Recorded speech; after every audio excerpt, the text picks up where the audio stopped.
Hello guys, today we're going to show you how to change the password of a Google account. First of all, open the Google app. Tap on the profile icon.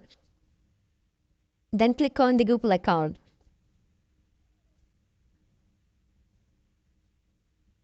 Scroll down to the password changing section.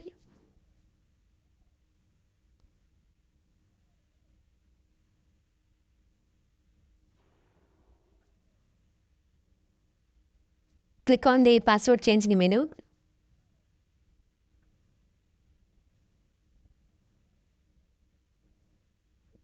Click on forget password.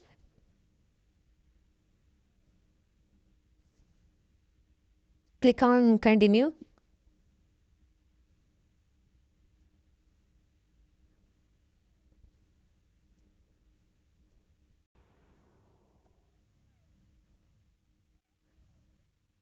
Type your new password. Confirm by typing the new password again. Click on change password. Now you have changed your Google account password. Thank you for watching.